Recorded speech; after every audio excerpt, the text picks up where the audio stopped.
Well, thank you very much for inviting me to speak here. It's a great honour to be here and particularly to follow such an inspirational first speaker.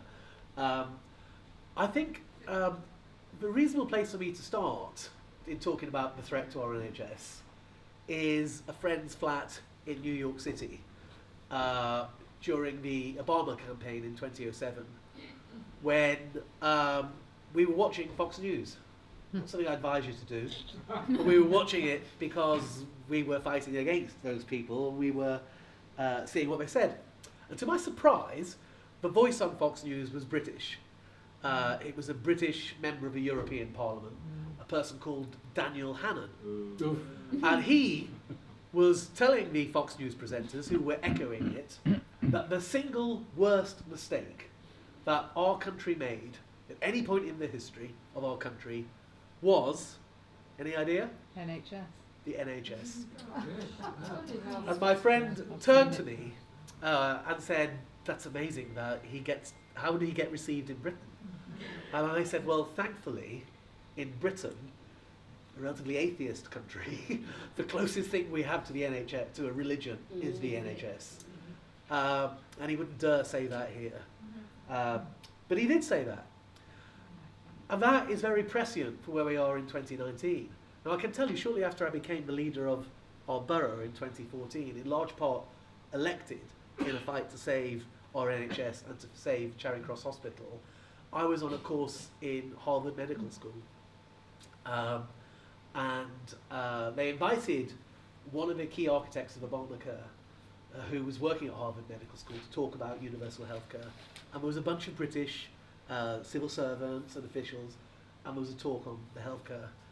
And he started his talk by saying, I understand you're all British, so can I begin to tell you something very clear?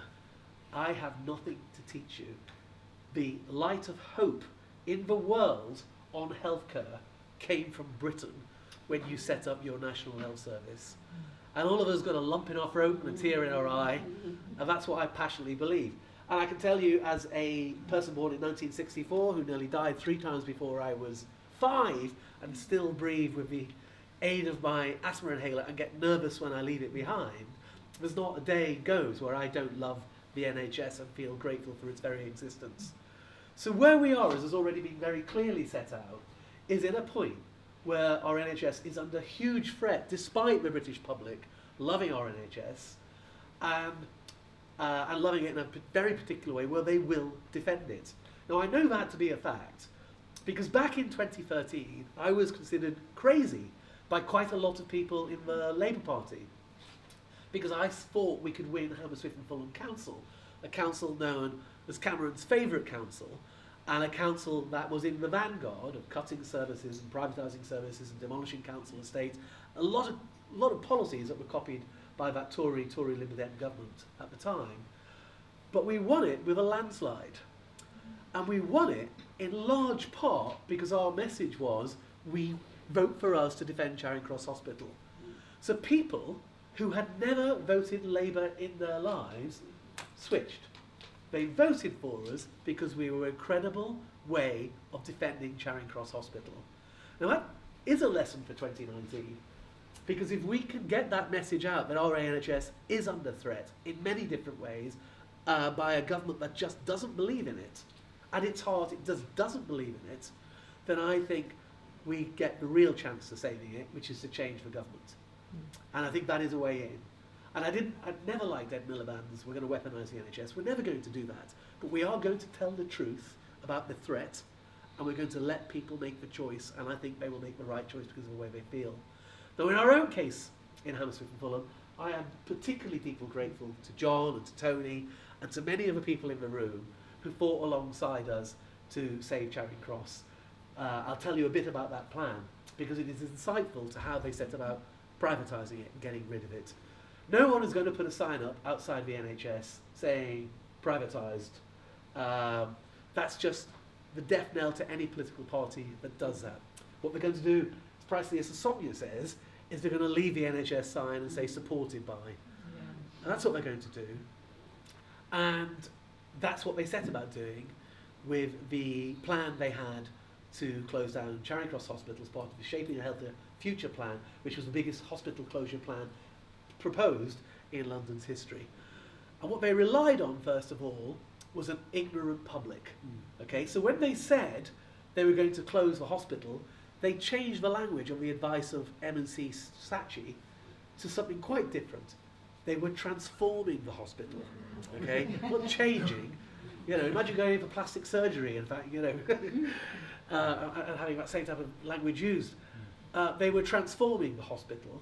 From a hospital into a hut. And when they said it was going to be a clinic, okay, a clinic, they didn't say it was a clinic, they said, no, it's going to be a local hospital, okay, because clinic frightens people when you've got a hospital, so let's call it a local hospital, which I was on the select committee and they explained to me this was a new type of hospital, such a new type, to have no beds, no specialist doctors, no A&E, indeed it wasn't going to be a hospital. So the second stage is not to say we're closing anything, but was to cause confusion amongst the public. So when we were campaigning in 2013 and 14, we had the Conservatives, who are our only opponents in Hammersmith and Fulham, saying, but we've saved the hospital. There's a new £90 million investment programme coming in, and it's going to be a state-of-the-art local hospital. And then the public would say to us, but the Conservatives say you're lying. And we would say, but that local hospital is a clinic 13% the size of Charing Cross Hospital, and it has no beds, and it has no doctors, and it's the size of a current hospital gym. Now luckily we won that argument. So what did we face after that? Well, the second group of people who are being hoodwinked are some of the politicians involved, because they're surrounded by council officials and with health officials who've already done the deal that a reconfiguration of hospital services, closing hospitals, is the only way forward.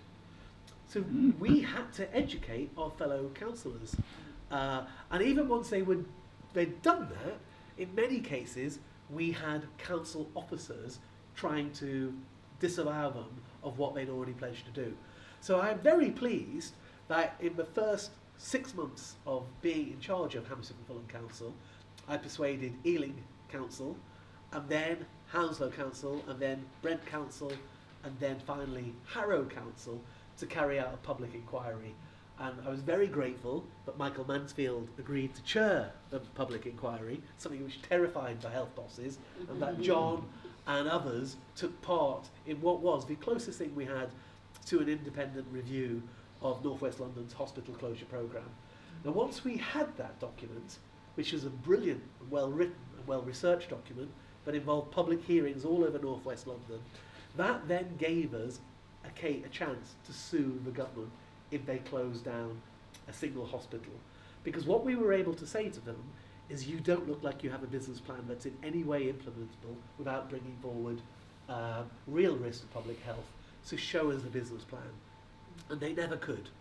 So they designed the plan in 2011 and 2012, signed off by Jeremy Hunt in 2013. By 2014 we have a commission running. By 2015 it reports. And from then on we were saying, well, where is the detailed implementation plan? And we were able to make that request because under the Health and Social Care Act we have a right to scrutinise the health authorities and protect public health as a local authority. And that meant, for as long as they couldn't do it, that the hospital wasn't going to get closed. So they delayed the closure from 2019 to 2021. Here's the next thing they then tried to do. They tried to get us to sign an SDP. Now can you imagine the bizarre thing, because we were the first council along with Ealing not to sign an SDP, but there was a bit when I was invited to the room to talk about how we signed the SDP, and all the officers, some of whom worked for me, although they no longer do, were advising me that I had to sign it, because if I didn't sign it we wouldn't get any healthcare budget for our adult social care, and we'd be punished. And watching other council leaders around the table arguing the case as their officers had given them that information to do, that we had to sign the SDP. After about an hour and 10 minutes, when people were saying, well, why has Hammersmith and Fulham got to be different? Why are you asking for more information? I did begin to think maybe I am a pain in the arse. Maybe I am the wrong one in the room here. But we didn't sign it. Not least because they didn't have the SDP in front of us. What they had in front of us was a appendices. Hi, John. Hi. Was an appendices. Hello. How are you doing? All right, yeah.